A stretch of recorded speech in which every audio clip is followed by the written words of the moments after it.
Allez. Avant de vous apporter un mot de Dieu, j'aimerais parler de notre mission. Amen. Vous savez, je suis à Gien en ce moment, donc c'est le centre national. Et donc, j'ai certainement des informations à vous donner. Peut-être que tout le monde ne peut pas aller à la convention, ou au train spirituel. Et puis, j'écoutais notre sœur chanter, là, que le feu est arrivé. Vous savez que le feu est arrivé il y a bien longtemps, il y a 70 ans. Il y a 70 ans, le feu du ciel est descendu sur un groupe de personnes. Ils n'étaient pas nombreux, ils étaient 7. C'était dans une cave, c'était à Brest. Au jour d'aujourd'hui, il reste encore une personne vivante sur les 7. Une seule. Donc elle est très âgée, bien sûr, hein, vous comprenez bien, c'était une petite jeune à l'époque, mais aujourd'hui elle a un certain âge. Elle a un peu plus de 80 ans, elle a 83, 84 ans je crois. Et elle se souvient encore de tous ces événements qui se sont passés. On a encore la chance d'avoir un serviteur de Dieu aussi, qui s'appelle Noël, qui était tout petit aussi à l'époque. Et lui, c'est ses parents, c'est son frère qui était le premier serviteur de Dieu de la mission. Et donc, ils ont des expériences, des choses à raconter extraordinaires. Quoi. Oui, le Seigneur n'a pas regardé qu'il y avait 7 personnes qui étaient dans une cave. Le feu du ciel est descendu. Quand le feu du ciel est descendu, eh bien, 70 ans après, ça a fait des petits, quoi. Hein? Alors, des églises comme celle-ci, là, on en a 330 en France. C'est quand même pas mal, 330. Hein. Donc alors, il y en a qui sont de cette taille-là, il y en a qui sont plus petites, il y en a qui sont plus grandes, il y en a qui sont très très grandes, avec beaucoup de monde à l'intérieur. Puis des fois dans les villes, il faut séparer les églises, les couper en deux, pas pour diviser, non, mais plutôt pour rassembler encore un peu plus, pour fructifier encore un peu plus. Alors 330 églises, bah, ça commence à faire un sacré patrimoine, quoi, si vous voulez. Des prédicateurs, bah, on en a beaucoup. Hein. Beaucoup, beaucoup. Je vous dis le chiffre 2660. Ça fait pas mal de monde. Hein. Et là, en ce moment, on est à l'école publique, on a, entre les premières et les deuxièmes années, 260 étudiants. Donc ça fait encore beaucoup aussi. Puis il y a les troisièmes années. Ça, les troisièmes années, c'est pour Gilles. Puis il y a les quatrièmes années, c'était pour mon neveu Mike, qui a chanté hier, donc lui sera reconnu cette année. Et puis il y en a plein qui sont encore en attente. On ne sait plus où les mettre, on les met dans les placards, dans les foutous, on les met à droite, on les met à gauche, mais tant bien que mal, c'est que le Seigneur bénit. Alléluia. C'est déjà bien hein, que le Seigneur bénit. Et puis, bah, tout ça, ça fait la mission. Quoi, hein. Alors parmi tous ces prédicateurs, en fait compte, on a des prédicateurs qui sont les responsables d'église. On a des collaborateurs dans les églises. On a des aumôniers qui vont dans les prisons. Ils s'en vont dans les endroits où c'est pas facile. Et ça, les endroits, c'est bien. Hein. Je ne me trompe pas. Hein. Il y a des endroits où c'est vraiment compliqué d'aller. Mais ce qu'il faut savoir, c'est que quand on va voir le prisonnier, il y a une famille derrière le prisonnier. Et souvent, la famille, là, elle a besoin de Dieu. Alléluia. Moi, un jour, j'ai vu dans une prison une personne qui était 19 ans enfermé, et puis il n'avait jamais eu de visite en 19 ans, j'étais sa première visite. Il avait été abandonné par tout le monde, abandonné par sa propre famille, mais Dieu, lui, l'aimait. J'ai eu la joie de lui donner un petit Nouveau Testament. Alléluia. Il y a des missionnaires, ils s'en vont partout, dans le monde entier, à droite, à gauche. Moi, j'ai eu la chance d'aller en Inde, voir l'œuvre de Dieu. J'ai été dans différents pays, mais l'Inde, c'est quelque chose d'extraordinaire, de voir l'œuvre de Dieu auprès des voyageurs. Ils sont un petit peu plus noirs que nous, mais bon, c'est des voyageurs quand même. Si vous voulez pas. Le soleil les a un peu plus cuits, mais bon, ils sont là. Donc, ils ont besoin de la grâce de Dieu. Et moi, je crois que je vais en avoir besoin de la grâce. Ah, quand même. Ouais. Je croyais que j'allais faire le chameau, mais non. Merci, Pivot. C'est pas possible que moi, j'aime bien être servi par lui.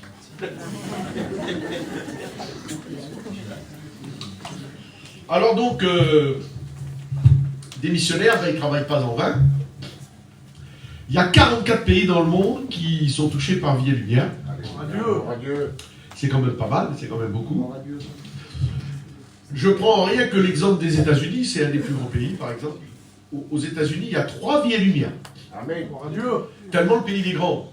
Donc, alors c'est cloisonné un petit peu. Alors, vous avez sur la côte Est, vous avez tous les voyageurs comme nous, les manouches mélangés, tout ça. Vous allez sur la côte Ouest, et là, c'est que des Roms. Une colonie de Roms. Des églises de 2000 membres. Est-ce que vous vous rendez compte, hein? 2000 personnes. À Los Angeles, l'église Rome, 2000 membres. Donc c'est impressionnant. Et puis, du côté de la Floride, Orlando, vous avez encore un 3e Vie et Lumière. Et là, c'est que les jours des fêtes. Et des cirques qui sont là-bas. Parce que les cirques, c'est immense là-bas. Donc, vous voyez, c'est phénoménal, c'est gigantesque. Mais tout ça, c'est le Seigneur qui, à un moment donné, a voulu que peut-être les derniers oubliés de la terre, ceux qui n'avaient pas entendu parler de l'Évangile, eh bien, puissent bénéficier de cette grâce d'obtenir le Seigneur. Amen. Alléluia. Vous savez que le premier pasteur de la mission, c'était le COSEC, un sédentaire des Assemblées de Dieu, qui lui-même avait reçu Jésus-Christ par un autre sédentaire, qui s'appelait Douglas Scott, qui était anglais, qui était venu en France en 1930. Et puis lui, Douglas Scott, il avait pris une décision, il voulait aller évangéliser l'Afrique. Pas les gens du voyage, l'Afrique. Bon, il n'a jamais été, il est resté en France, il a évangélisé la France. Mais il a rencontré le COSEC, et le COSEC, lui, il a évangélisé les gens du voyage. Et si on est là au jour d'aujourd'hui, eh bien, c'est que Dieu l'a voulu, mais il a suscité des hommes pour pouvoir annoncer l'évangile. C'est une belle histoire, hein. C'est un beau récit. Alors, les premiers chrétiens, c'était pas très loin d'ici, c'était à Brest, et puis après, il y en a eu à Lille. C'est le 2e lieu qui ont été touchés, Lille. Ça fait plaisir pour les gens du Nord. Hein. Après, de Lille, ils sont partis en Bretagne, ils sont descendus sur Bordeaux, ils sont arrivés en Espagne, l'Espagne a pris feu par le Saint-Esprit. De l'Espagne, c'est arrivé en Amérique du Sud. Et dans tous ces pays d'Amérique du Sud, Brésil, Argentine, Mexique, il y a des centaines de gitans espagnols qui sont là-bas et qui sont convertis à Jésus-Christ. Alléluia. Que Dieu soit béni. Alors, il y a eu des hommes qui ont été des instruments utiles entre les mains de Dieu pour développer cette mission. Et puis, j'aimerais dire qu'il y a eu des femmes utiles. Parce que même ceux qui se croient au plus bas de l'échelle, même ceux qui se croient les oubliés, même ceux qui se croient dans les églises disent de toute façon, je viens ou je viens pas, ça change rien. Eh bien non, ça change tout si tu n'es pas là. Parce que tu es membre du corps de Christ. Alléluia. Alléluia. Et tous ensemble, en fonction des tâches que Dieu nous a confiées, eh bien on fait grandir l'œuvre de Dieu. Que Dieu soit béni. Moi je suis arrivé un jour comme un petit peu peut-être le cheveu sur la soupe. Et en 1999, ça fait quand même pas mal d'années, ça fait 24 ans. Et je suis arrivé, j'ai commencé à travailler à l'école biblique comme secrétaire adjoint. Et puis, dès 1999, je me suis occupé des étudiants. C'est la première chose que j'ai fait, la première tâche, je me suis occupé des étudiants. Alors, quand je regarde, là, quelques-uns, là, à part mon cousin Mario, avec qui on a fait l'école biblique ensemble, et puis plus, sinon, tous les autres, ben, je les ai tous su à l'école biblique, quoi. Alors donc, je peux vous dire, en 24 ans, j'en ai vu passer quelques-uns des étudiants. Ah oui, si vous comptez à peu près une centaine par an, donc ça fait pas mal de monde, quoi, si vous voulez. Alors, si vous le voulez bien, juste avant de prier le Seigneur et d'apporter la parole de Dieu, je voudrais que, peut-être que les étudiants que j'ai eus à l'école biblique, ça me connaît bien. Vous venez et puis on va chanter un cantique. Gloire à Dieu. Alors, à part plus, c'est du Mario, mais ils peuvent venir aussi, s'ils veulent. Hein. C'est des serviteurs de Dieu, alors on va vous chanter un cantique. Ah, les futurs étudiants aussi, voilà, venez. Je ne les ai pas encore vus, ceux-là, mais je les aurai alors. Allez, venez, les futurs étudiants.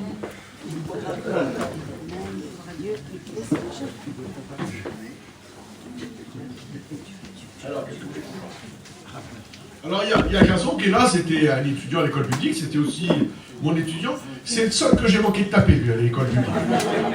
Mais enfin, il n'est jamais trop tard, mais je peux peut-être encore le taper maintenant. Ah, Joël, tu me donnes l'autorisation, ouais. Allez, qu'est-ce que vous voulez qu'on chante? Mario, viens chanter avec nous. Allez, on a dû amuser. Hein? Oui.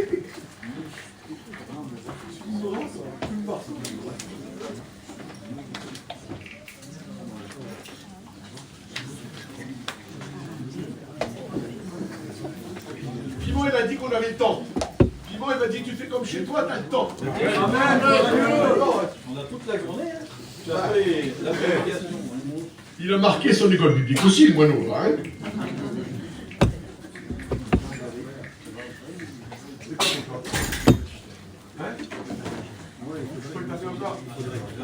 On était à l'école publique avec Mario, et puis Mario, là, hein, on peut le dire, il a eu la chance, et nous aussi, qu'on était 7 ou 8 de chez nous. Alors je vous dis pas ce qu'il a pris. Les étudiants ne l'ont jamais vu comme ça, on se mettait dessus, ils nous foutaient dehors du bureau. Enfin, lui, je ne l'ai pas tapé. Je ne l'ai pas tapé, mais j'ai tapé la Mandy pendant l'école publique. Elle, il y a eu droit quand même, hein. Elle a voulu me faire un malaise, alors il a fallu que je la dérouille. Elle a pu faire le malaise après. Elle est tranquille. Par contre, si vous voulez inviter quelqu'un à manger, un bon mangeur, invitez Jason. Pendant l'école publique, il s'est quand même tapé 200 escargots. Hein. 200 escargots. Très fatigué, les yeux qui tombent.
C'est le véritable sauveur.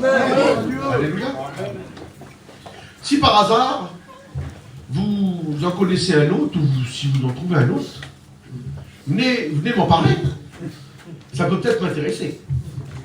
Mais jusqu'à preuve du contraire, je n'ai pas trouvé encore. Mais si vous trouvez, j'aurai mon oreille qui sera à votre écoute. Alléluia. Mais je pense que ça va être compliqué et difficile. Hein. Parce que Jésus-Christ, c'est quand même pas n'importe qui. Alléluia. Alors que Dieu soit béni.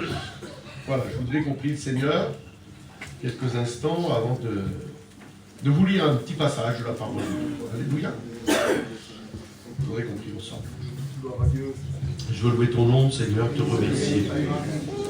Car tu es un Dieu vivant, un Dieu puissant. Tu es celui qui nous bénit, celui qui nous fortifie, celui qui nous encourage, celui qui sait parler au cœur. Je demande, Seigneur, de parler au cœur de mes frères et de mes sœurs ce matin, parce qu'ils ont besoin d'écouter ta parole. Ils ont besoin de prendre la force nécessaire, du courage nécessaire, pour encore aller plus loin, aller de l'avant. Pour ma part, Seigneur, j'ai besoin de toi. Sans toi, je ne peux rien faire. Sans toi, je suis qu'un inutile, un incapable. Et quand tu es dans un cœur et que tu veux bénir, Seigneur, tu le fais. Alors, Seigneur, je te demande de me bénir ce matin, Seigneur. Bénis-moi, Seigneur, que je puisse être un canal de bénédiction qui apporte quelque chose à mes frères et à mes sœurs. Je te remercie et je te rends la gloire, Seigneur. Amen. Voilà, frères et sœurs, j'aimerais vous lire un petit passage dans la parole de Dieu, parce que sans la parole de Dieu, nous ne pouvons rien faire, bien sûr. Et puis, j'aimerais vous lire un petit texte de la Bible. Alors, c'est le psaume 131. Ah, les psaumes, on n'en parle pas souvent, hein, dans les prédications, en fait. Le psaume 131.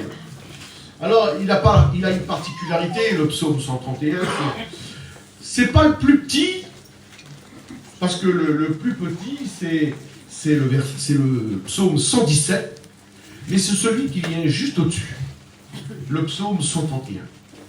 Donc il n'est pas bien grand, comprenez bien que si c'est pas le plus petit, mais qu'il n'est pas grand, il n'y a que 3 versets dans le psaume 131.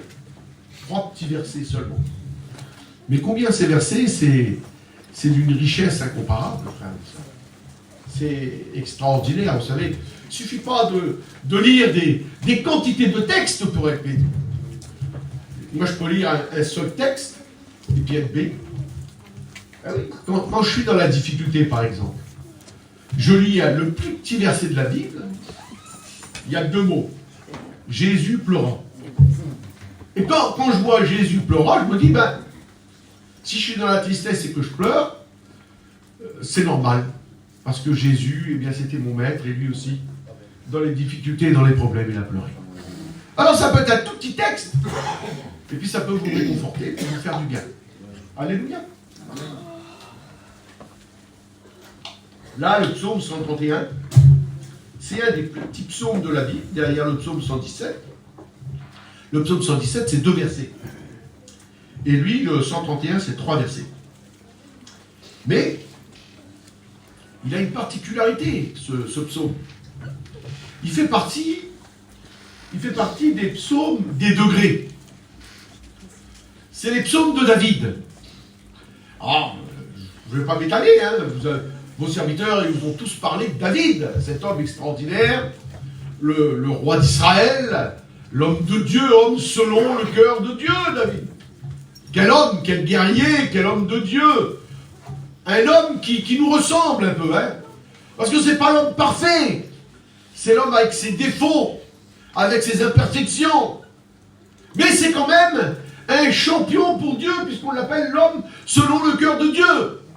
Alors ce qui me rassure, moi, c'est que même si je ne suis pas parfait, même si je ne suis pas bien, je peux être aussi l'homme selon le cœur de Dieu, puisque ce nom-là, il est donné à David. Amen.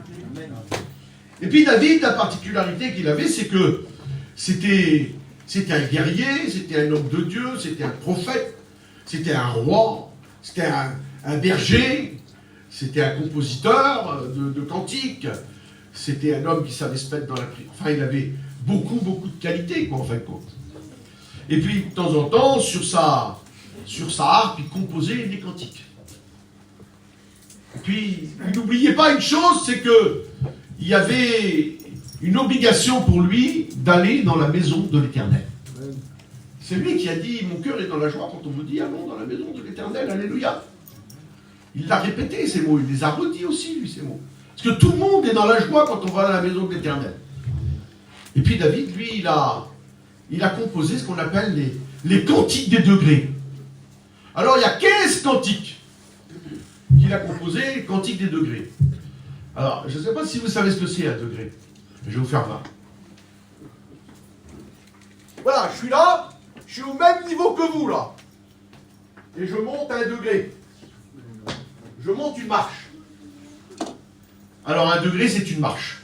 J'aime bien prendre des petits exemples simples, moi. Comme ça, c'est compréhensible. Pourquoi il a composé 15 cantiques des degrés? Bien parce que quand il était dans la joie, qu'il allait à la maison de l'Éternel, donc c'était le temple. Hein? C'était le temple quand il y allait.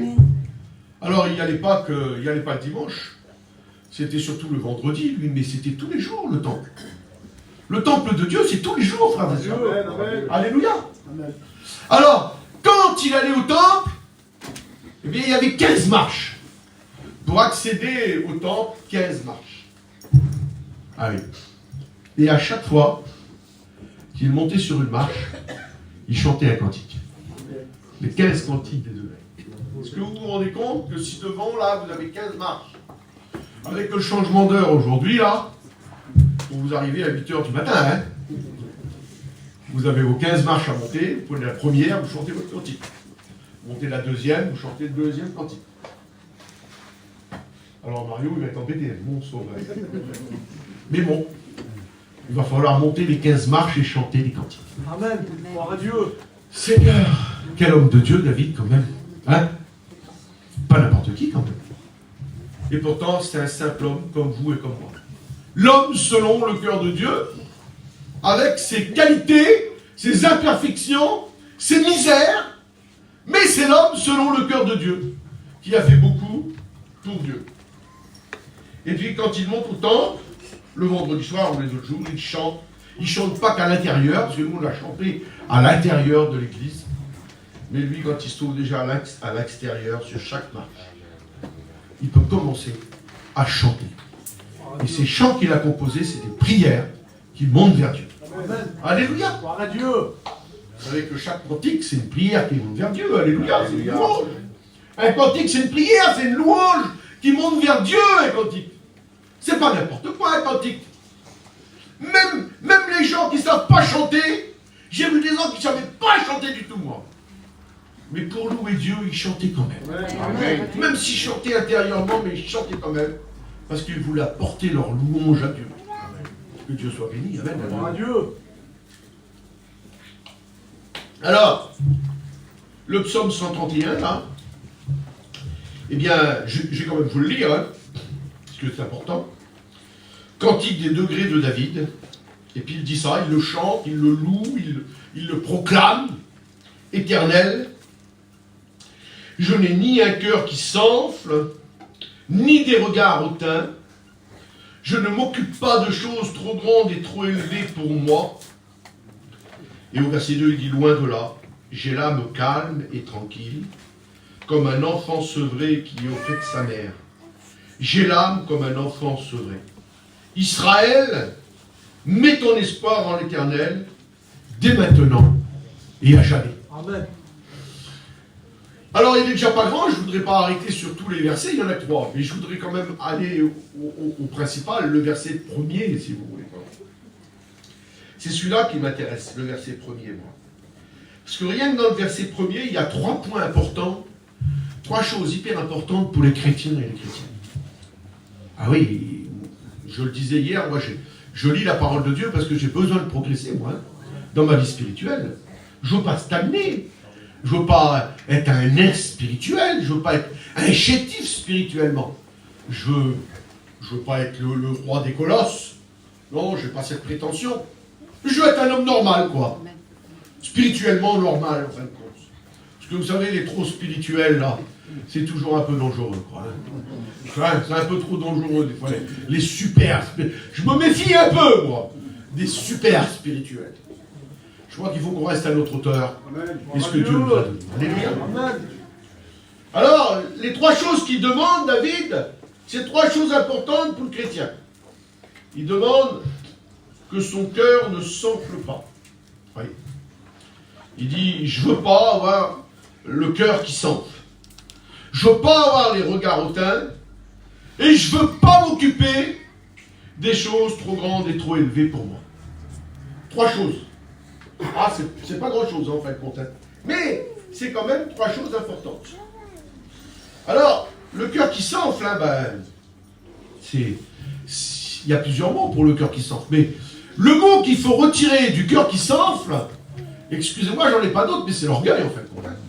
Un cœur qui s'enfle, quelqu'un qui... Vous avez vu, il y a des gens qui sont toujours super importants. Ils se prennent pour le nombril du monde. C'est eux les plus importants, il faut que les regards soient fixés sur eux permanemment. Le cœur qui s'enfle. Le chrétien, lui, il ne faut pas avoir un cœur qui s'enfle, il ne faut pas qu'il soit orgueilleux. Parce que l'orgueil, c'est un grand danger, vous savez. Moi, j'ai vu des gens qui savaient chanter un cantique, ça y est, tout était arrivé, parce qu'ils avaient une belle voix, alors donc, c'était pas varouti, et puis, c'était fini, quoi, c'était... Mais non, il faut faire attention. Ou alors, un homme qui avait le grand message, et c'était lui qui dominait Jésus, quoi, en fait. Mais non. On n'est que des instruments entre les mains de Dieu. Alléluia. Alors, des instruments utiles, peut-être. Hein, il l'a dit pour Paul. J'ai choisi cet homme parce que c'est un instrument utile entre mes mains.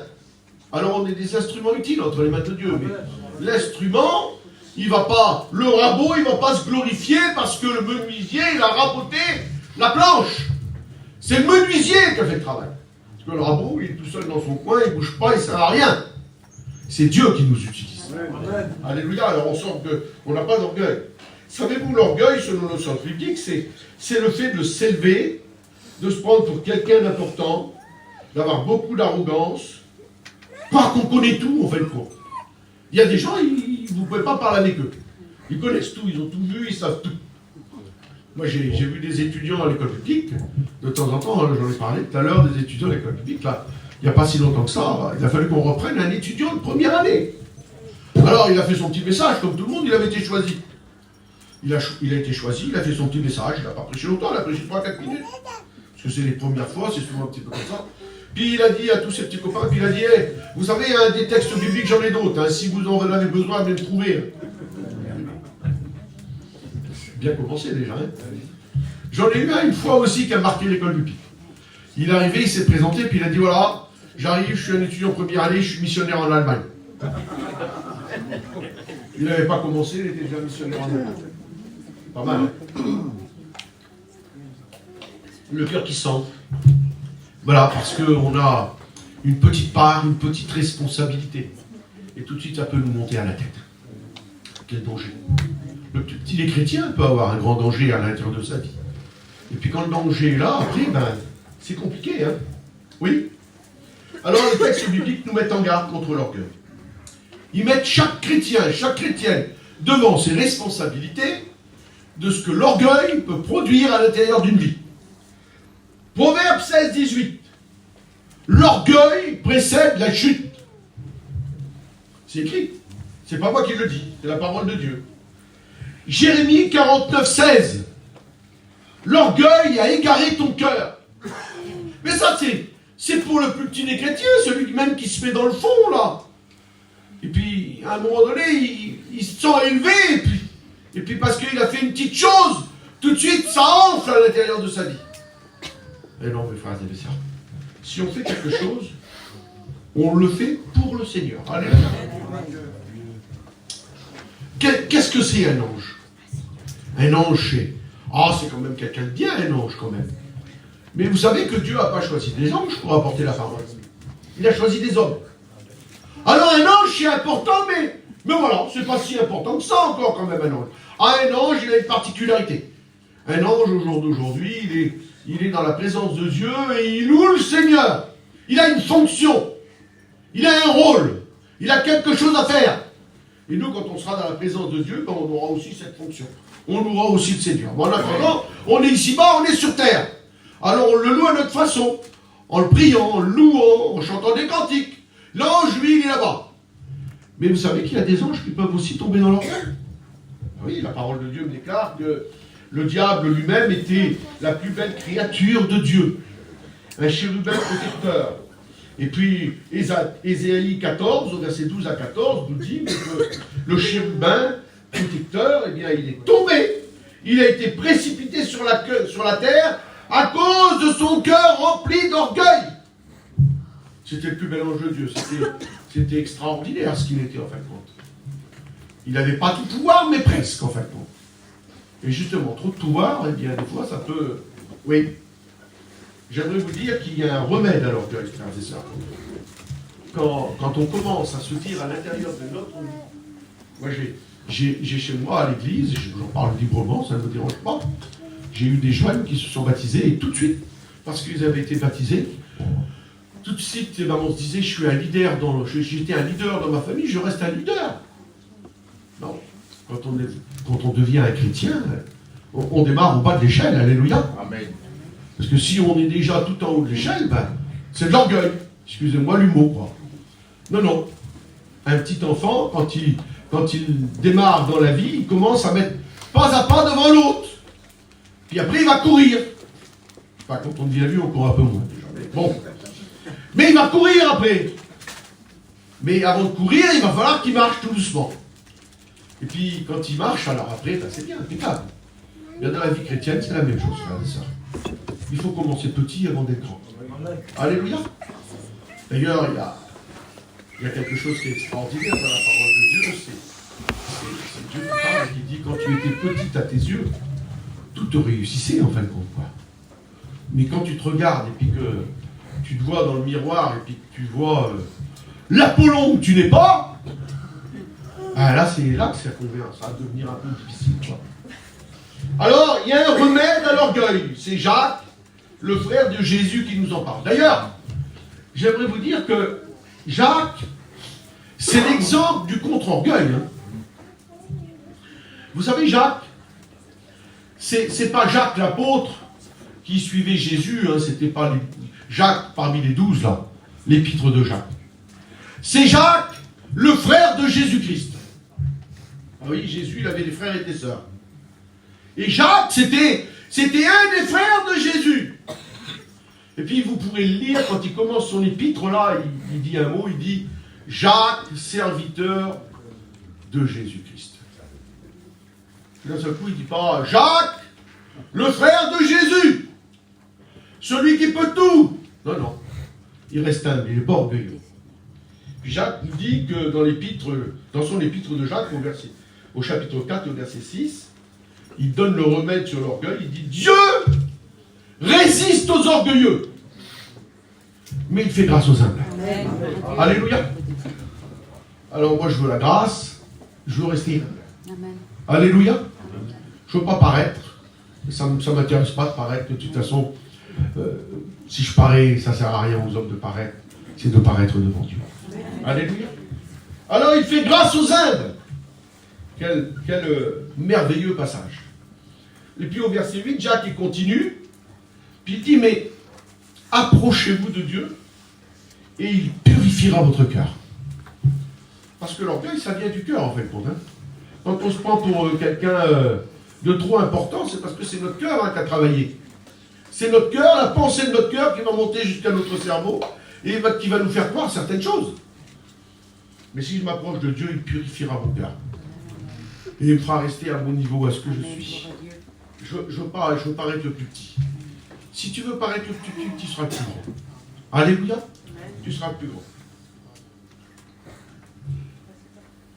Alors l'orgueil, c'est une mauvaise chose dans la vie d'un chrétien et d'une chrétienne. Très mauvais. Quelque chose qu'il faut bannir.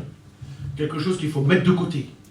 Quelque chose qu'il faut se dire, eh bien, je suis qu'à racheter par grâce, je sais d'où je viens, je viens de pas grand-chose en fin de compte. Mais je vais devenir quelque chose. Alléluia. Parce que je vais devenir quelque chose dans le royaume des cieux. Amen. Alléluia. Alors, laissons-nous grandir tranquillement avec le Seigneur. Et puis, il y a un deuxième texte. Il dit, j'ai pas le cœur qui sent, j'ai pas l'orgueil, puis j'ai pas le regard hautain. Alors, le regard hautain, rassurez-vous, c'est pratiquement la même chose. c'est regarder les autres d'un niveau supérieur.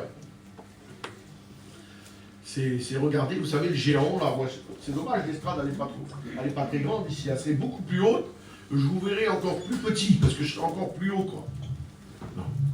Le regard hautain, c'est presque pareil que l'orgueil, c'est parce que quand je regarde, je vois toujours les autres plus petits que moi-même.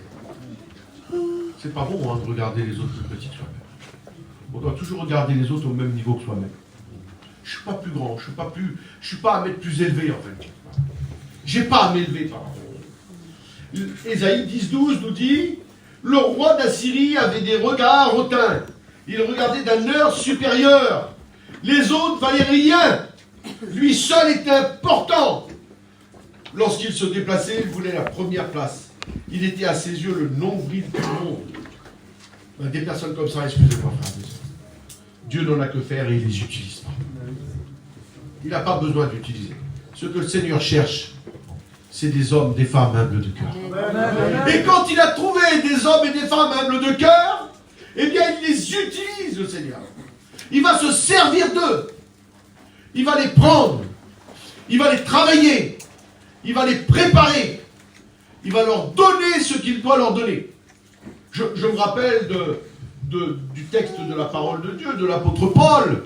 C'était un homme orgueilleux, c'était un homme qui était imbu de sa personne. Il était orgueilleux, il avait les regards hautains, il regardait les autres pour pas grand-chose. Et puis en plus, quand il rencontrait des chrétiens, eh bien, il n'avait qu'une seule envie, c'était de les mettre à mort, en fin de compte. Certainement que Dieu l'avait remarqué parce qu'il était un as dans sa foi et dans sa religion. Et lui, pour lui, sa religion, c'était Dieu. Et il se disait, je fais le travail de Dieu, en fin de compte. Dieu ne l'a pas utilisé. Non. Il l'a fait passer par le creuset. Lui a fait manger un peu la poussière. Il a fait de lui un rampant, comme je disais hier soir. Un rampant. Il l'a humilié. Il l'a déstabilisé. Il l'a fait tomber. Il lui a fermé les yeux. Il l'a laissé dans le noir. Il est devenu un aveugle. Parce qu'il avait besoin de lui. Et quand Dieu souvent a besoin de nous, il va nous faire descendre le plus bas du creuset pour nous faire remonter. Amen. Et quand on remonte du creuset, on sait d'où on vient. Est-ce que vous avez déjà vu une vie spirituelle sans aucune difficulté, vous? Si la vie spirituelle était sans difficulté en permanence, eh bien, j'aurais le regard hautain, je suis un orgueilleux. Mais je suis le Seigneur parce que je suis un être humain ici-bas sur cette terre avec mes problèmes et mes difficultés. Et comme j'ai dit problèmes et des difficultés, je lâche pas la main de Jésus. J'ai mieux traversé des problèmes avec Jésus que traverser des problèmes sans Jésus. Alléluia. Comme ma femme disait tout à l'heure, ça a été terrible pour nous. Quand à l'âge de 3 ans, mon petit était diagnostiqué autiste. Il a fallu s'y faire, il a 18 ans au jour d'aujourd'hui. Il y en a qui ont été en Israël, ils l'ont vu, ils savent comment il est. Hein. Voyez-moi, hein. Il est intelligent. Hein. Mais voilà. Il a un petit manque, ça nous fait souffrir. Mais Dieu est capable de consoler notre souffrance. Alléluia. Oui. Dieu est capable de nous humilier, de nous faire descendre, pour nous faire remonter et faire de nous ce qu'il veut. Veux-tu être utile entre les mains de Dieu, mon frère, ma soeur? Eh bien, parfois, si tu veux être utile entre ses mains, il faut mettre l'orgueil, le regard hautain de côté, accepter l'humiliation. Et à partir de ce moment-là, tu verras qu'il va travailler ta vie spirituelle. Il va tellement la travailler qu'il fera de toi quelqu'un d'important. Malachie 4.1, c'est encore la parole de Dieu qui me déclare, et qui dit, faites attention, vous tous les hautains. Parce que vous savez ce que vous êtes, les hautains? Vous êtes comme la chaume. Et je vous embraserai. La chaume, c'est pas terrible. Ah oui, c'est pas terrible. Hein? On le retrouve quand il nous est parlé du Saint-Esprit dans les livres des apôtres Paul. Il dit que la paille et la chaume, tout ça, ça va passer, ça va brûler. Mais si on construit avec de l'or, de l'argent, des pierres précieuses, tout ça, ça ne périra pas au jour du jugement, quand le Saint-Esprit viendra visiter et transformer notre vie. Moi, je veux bâtir sur du solide. Amen. Je ne veux pas bâtir sur l'orgueil et sur le regard hautain. Ça ne m'intéresse pas. Et puis, je l'ai remarqué, et je l'ai remarqué dans notre mission, je l'ai remarqué dans les églises, des fois que je visite aussi. Alors, vous avez la chance, vous avez une belle église ici. Elle est pratiquement finie. Quoique, elle est pratiquement finie, mais quoique, j'ai entendu parler hier que ça serait peut-être, s'il y aurait une possibilité, pour mettre ça entre les mains du Seigneur, si la possibilité s'offrait, eh bien, il faudrait peut-être agrandir, parce que ça devient un petit peu trop petit. Voilà, mais ça, c'est entre les mains du Seigneur. Amen. Voilà, c'est entre les mains de Dieu. J'ai le même problème, moi, là. On n'a plus de place, alors je redescends entre les mains de Dieu. J'ai déposé le permis de construire il n'y a pas très longtemps, mais j'attends, avec espérance, que ta volonté soit faite, Seigneur. Amen. Alléluia. Alors, il y a le troisième passage, et je vais y revenir après à l'église. C'est que le troisième passage, la troisième chose, c'est de s'occuper des choses qui sont trop grandes et trop élevées pour nous-mêmes. Alors, je disais que quand je visite les églises, souvent les frères me font voir leur projet. Ah bah tiens, on a envie de faire le projet là. Puis à chaque fois qu'il y a quelqu'un, les prédicateurs, qui me parlent du projet, il y a toujours un. Ah oui, mais moi je ne ferai pas comme ça, je ferai comme ça. Vous avez vu, c'est souvent comme ça. Hein. Il y en a toujours un qui a la meilleure idée. Alors, je m'excuse, mais je connais quand même un peu les prédicateurs, et je pose la question. T'es un responsable de l'église? Ah non, je ne suis pas responsable de l'église, moi. Non, mais il n'est pas responsable de l'église, mais il est devant les responsables et c'est lui qui prend pratiquement les décisions. Alors c'est ça, s'occuper des choses trop élevées. Dans les Actes des Apôtres, au chapitre 19 et au verset 14, il nous est donné un texte extraordinaire, mes frères et mes sœurs. Extraordinaire. Il y a là l'apôtre Paul avec ceux qui l'accompagnent. Il prêche l'évangile, il annonce le royaume des cieux, il annonce Jésus-Christ. Là où il passe, il y a des bénédictions, il y a des miracles, il y a des malades qui sont guéris, il y a des rétrogrades qui reviennent à Jésus, il y a des inconvertis qui viennent à Jésus. Enfin, ils font le travail qui leur a été confié, le travail d'un prédicateur, en fin de compte. Et puis tout d'un coup, il y a une réunion, un fameux soir, il y a une réunion, et pendant cette réunion-là, ils font quelque chose qui est simple. En fin de compte, ils prient, et quand ils prient, pour les gens qui sont là, le Saint-Esprit les a. C'est pas curieux, cousin, ça arrive. C'est normal, c'est le rôle du serviteur, ça, d'imposer les mains pour la réception de l'Esprit Saint. Et bien, il y en a quelques-uns qui sont là, ils sont admiratifs. Ils s'appellent les fils de Séba, un sacrificateur. Puis eux, ils veulent faire pareil, ils veulent de la gloire, quoi. Ils veulent de l'orgueil, ils veulent le regard hautain. Ils veulent que les gens les regardent. C'est eux le nombril du monde. Alors, je ne voudrais pas déformer le texte, parce que j'ai toujours tendance à déformer un peu les textes, moi. Et puis il ne faut pas déformer les textes de la Bible, frères et sœurs. Je pense que c'est une mauvaise chose. Alors, écoutez un petit peu, je vais vous le lire le texte, parce que c'est quand même important. Acte 19, 14. Et vous allez voir un petit peu. Hein. Alors, Dieu faisait des miracles extraordinaires par les mains de Paul. On appliquait des mouchoirs, patati, patata. Il lisait le texte. Et puis, ceux qui faisaient cela étaient les 7 fils de Séba, juifs d'un principal sacrificateur. L'esprit malin leur répondit, je connais Jésus et je sais qui est Paul, parce qu'ils ont voulu les imiter. Ils ont voulu faire pareil, en fin de compte. Vous savez qu'on n'imite pas les autres. On ne veut jamais faire pareil que les autres. Parce que ce que les autres ont reçu, ça vient de Dieu. Et ce que nous, on veut faire, eh bien, ça doit venir de Dieu aussi. Amen. Alléluia, eux, ils ont voulu imiter les prédicateurs. Ils ont voulu faire pareil. Ils ont voulu imposer les mains à ceux qui étaient possédés d'esprit malin. Ils ont voulu imposer les mains en disant, écoute, on va dire exactement la même formule. Alors l'esprit malin leur répondit, je connais Jésus et je sais qui est Paul. Mais vous, qui êtes-vous? Qui êtes-vous? Seigneur, ils ont voulu s'occuper de choses trop grandes pour eux. L'homme dans lequel était l'esprit malin s'avança sur eux, se rendit maître des deux, et il les maltraita de cette sorte qu'ils s'enfuirent de cette maison nus et blessés. Ils ont voulu s'occuper des choses trop grandes, ils ont pris une volée pas possible. Alors là, c'était une volée de bois vert, quoi. Mais c'est pas toujours physique. Ça peut pas être toujours physique, des fois, de s'occuper des choses trop grandes. Je m'occupe des choses trop grandes pour moi, puis je suis repris, puis je prends une volée intérieure. Hein. Des fois, la volée intérieure fait encore plus mal que la volée physique. Ouais. Parce que j'aurais dû m'occuper de ce qui me regardait.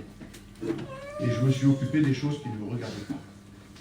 Pour devenir quelqu'un d'important aux yeux de Dieu, il faut être humble. C'est la condition de la réussite. Parce que s'il n'y a pas cette condition, eh bien, il n'y a pas de réussite dans la vie spirituelle. C'est pas possible. Alors, David avait bien compris toutes ces choses. David, il a compris cela. Quand il montait les marches, il chantait des cantiques. Mais toujours avec un cœur humilié. Et puis, ce qu'il nous dit là, en fin de compte, après réflexion, c'est l'historique de sa vie, en fin de compte, à David. C'est ce qu'il a vécu. C'est ce qu'il a connu. À un moment donné, que vous le voulez ou que vous ne vouliez pas, il a eu de l'orgueil dans sa vie, David. Il a eu le regard hautain, David. Et puis, à un moment donné, il s'est même occupé des choses qu'il ne regardait pas. Oui. Quand Saül était encore roi, il n'avait pas à s'occuper de certaines choses. Parce que Dieu avait mis la royauté sur Saül. Et son temps devait venir. Mais il a voulu brûler les étapes. Alors, quand il a voulu brûler les étapes, eh bien, il s'est ramassé, en fait. Quand il s'est ramassé, la vie apprend à vivre. Alors, à partir de ce moment-là, il a commencé à réfléchir sur lui-même. Je disais hier que la parole de Dieu, c'est quelque chose qui nous donne de l'expérience à chacun d'entre nous. Quand on fait quelque chose de mal, on le sait, hein. Vous êtes d'accord avec moi? Quand on fait quelque chose de mal. Et quand on fait quelque chose qui peut nous faire mal, eh bien on le sait aussi. Ma mère me dit toujours que quand j'étais petit, je sais pas, j'avais peut-être 2 ans, moi, peut-être, je sais pas, je me rappelle pas.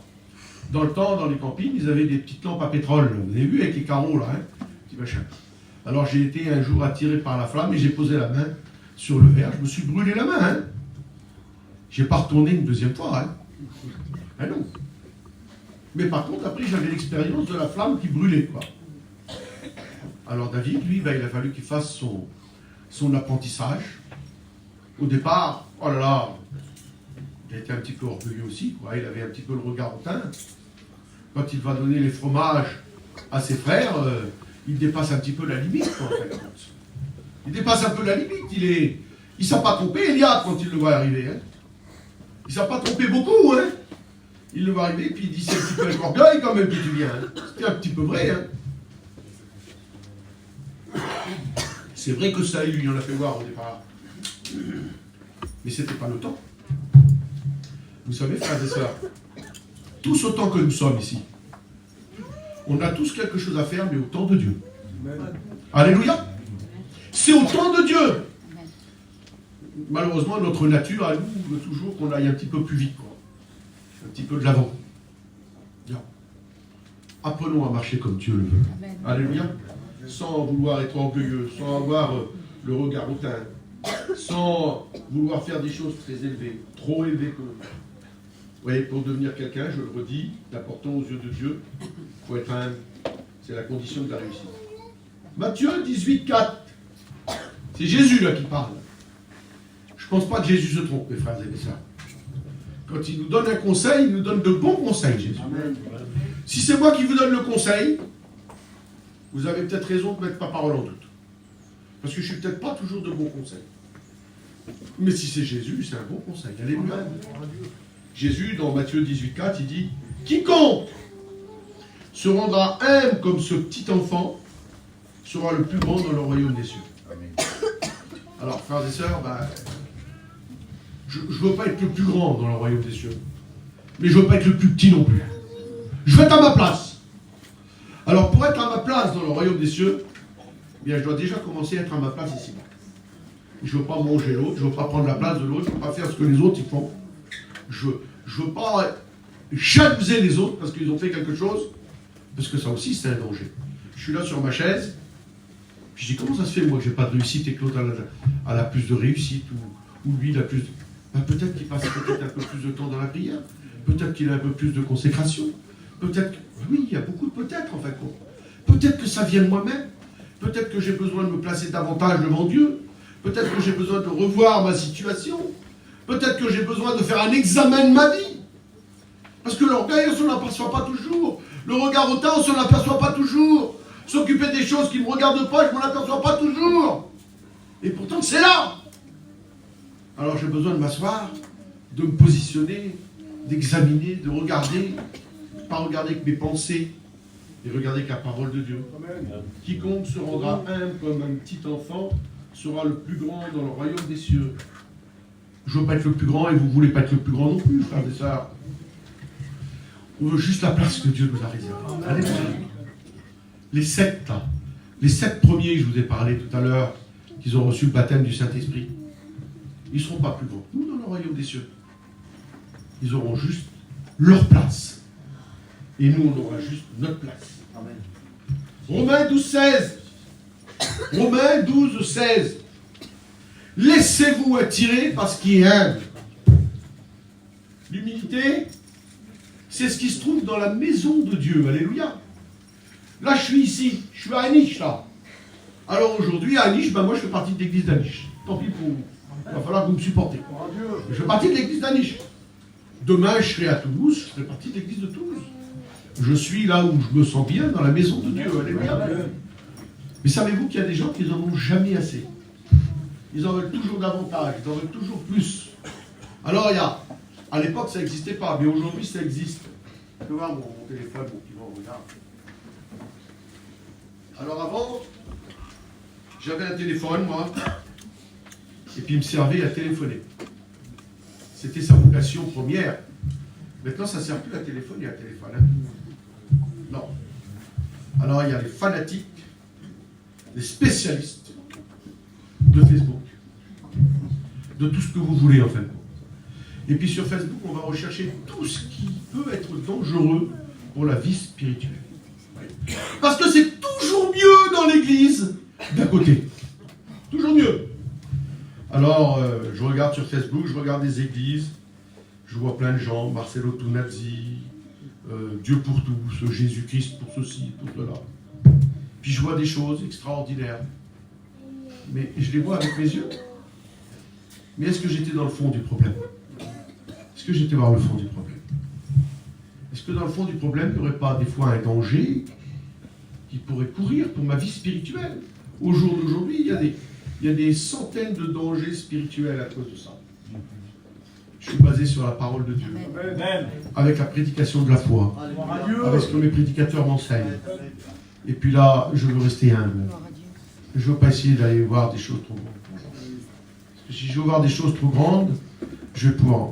Dans les derniers temps, dit expressément la parole de Dieu, il y aura des gens qui se donneront une foule de docteurs. Il y en a qui quitteront même leurs églises. Seigneur Jésus-Christ. C'est pas de l'humilité, ça, frères et sœurs. Non. C'est pas de l'humilité, c'est le contraire de l'humilité. D'aller toujours chercher ailleurs pour avoir beaucoup plus de choses. Laissez-vous attirer par ce qui est humble. Romains 12, 16. Essayons pas de chercher des choses trop compliquées. Les uns et les autres qui vont faire des choses merveilleuses aux yeux, mais pas à l'âme. Et puis, en conclusion, parce que je ne voudrais pas être très très long, mais la conclusion, c'est quoi?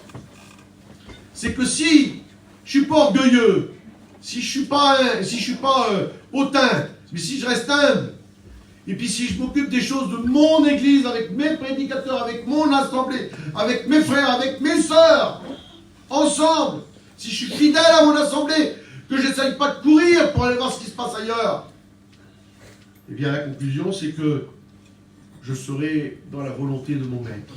Amen. Et c'est ce que je veux. Être dans la volonté de mon maître. Je veux rien d'autre. Il se passe des choses à l'extérieur. Ouais. C'est pas méchant. Ça les regarde. Ça ne me regarde pas. Moi, ce que je veux, c'est que les paroles de Jésus en Matthieu 25, 21 résonnent dans mon cœur. C'est bien, bon et fidèle serviteur. Allez, je change la phrase. C'est bien, bonne et fidèle servante. Tu as été fidèle en peu de choses. Je t'en confierai beaucoup d'autres. Entre dans la joie de ton maître. Alléluia. Je veux pas me dévier de ma route. Je veux pas m'occuper des choses qui vont m'interpeller, qui vont me faire sortir de ma vie spirituelle. Vous savez, aujourd'hui, l'adversaire est intelligent. Hein. Il ne va pas vous mettre des choses que vous n'aimez pas devant vos yeux. Il mettra les choses qui vont attirer votre regard. Et les choses qui vont attirer votre regard, regardez bien si ce sont les choses que Dieu veut pour vous. Alléluia. Moi, je veux pas avoir le regard hautain. Je veux pas avoir l'orgueil dans ma vie. Je veux pas m'occuper des choses qui sont trop grandes.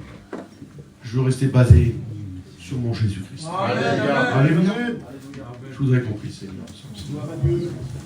Je te remercie, Seigneur.